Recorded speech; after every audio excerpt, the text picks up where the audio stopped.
Captain Mason, the skipper of the Ohio, was awarded the George Cross, Britain's highest civilian award for gallantry. Operation Pedestal proved to be the turning point in the naval war in the Mediterranean. Royal Navy submarines now joined in a massive campaign to throttle the Axis supply lines to North Africa. This made a substantial contribution to the success of the offensive, which drove the German and Italian forces back 1,000 miles from El Alamein to Tunisia, and the landings in northwest Africa, which completed the job of clearing the southern shore of the Mediterranean. The Royal Navy now joined its US partner in supporting the first assaults on the home territory of one of their Axis enemies.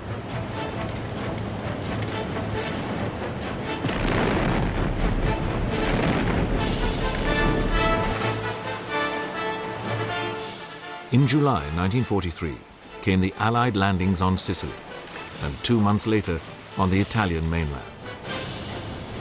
Italy surrendered, and as her fleet sailed to Malta to give itself up, the Royal Navy's 3-year campaign in the Mediterranean ended in victory.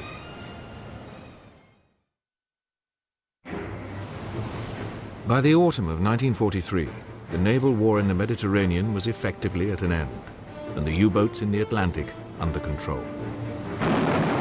Within 9 months, the Royal Navy's control of the seas was such that the massive Allied landings on the Normandy coast of occupied France went ahead without any interruption. But Tirpitz, lurking in her Norwegian fjord, remained a major threat. During the spring and summer of 1944, the Home Fleet launched 2 air attacks from carriers against her.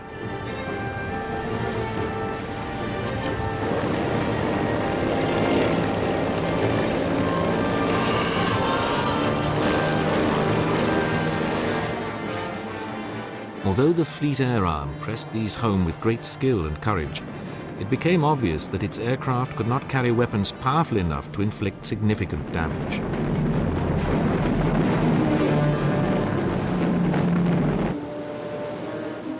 Eventually, the task of sinking her was passed to RAF Bomber Command.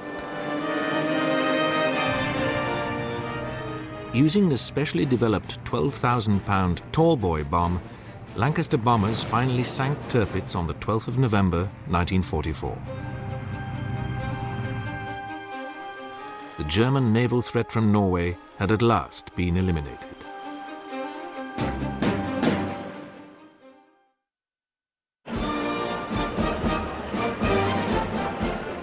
For the men of the Royal Navy, their 6-year campaign to save Britain finally ended in May 1945, as the U-boats surrendered. One of them was sailed up the River Thames flying the white ensign and put on display in central London. But the war was not yet over.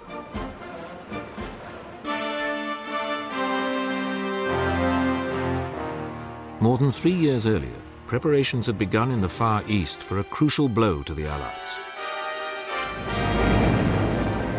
Japanese aircraft roared in from a carrier task force to catch the US fleet base at Pearl Harbor completely off guard. Other forces advanced simultaneously against the British colonies in Hong Kong and Malaya.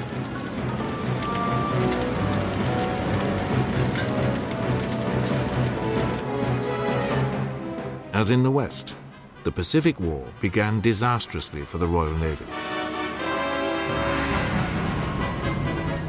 In a vain attempt to reinforce the fleet's main base in Singapore, Force Z, consisting of the battleships Repulse and Prince of Wales, was sent to the Far East. But they lacked air support and were soon caught at sea by Japanese bombers and sunk on the 10th of December.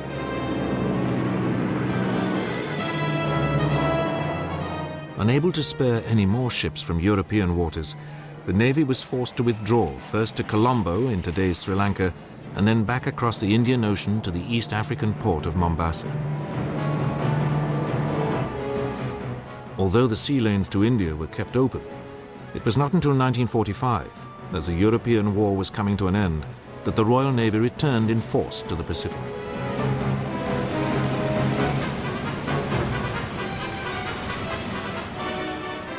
7 aircraft carriers and 4 battleships under Admiral Bruce Fraser joined the US Pacific Fleet and fought alongside it during the landings on Okinawa and the final air attacks on the Japanese mainland.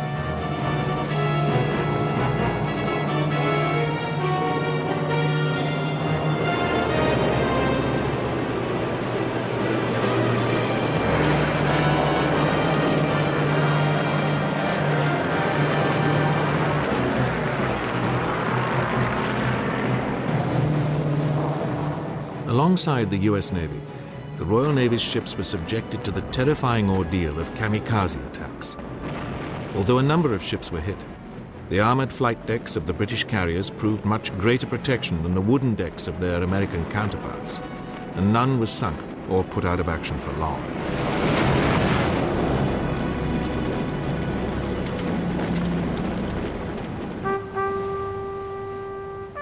When General Douglas MacArthur took the formal Japanese surrender on board the battleship USS Missouri in Tokyo Bay on the 1st of September 1945, Bruce Fraser was present and signed the surrender document on behalf of the British Empire.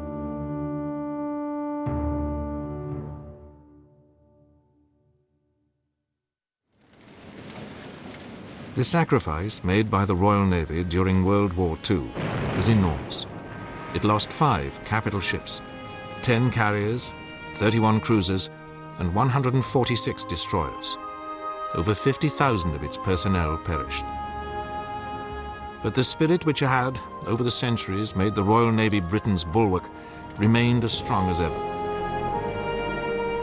The Navy never hesitated to engage the enemy more closely, as Admiral Horatio Nelson had urged his fleet before the Battle of Trafalgar.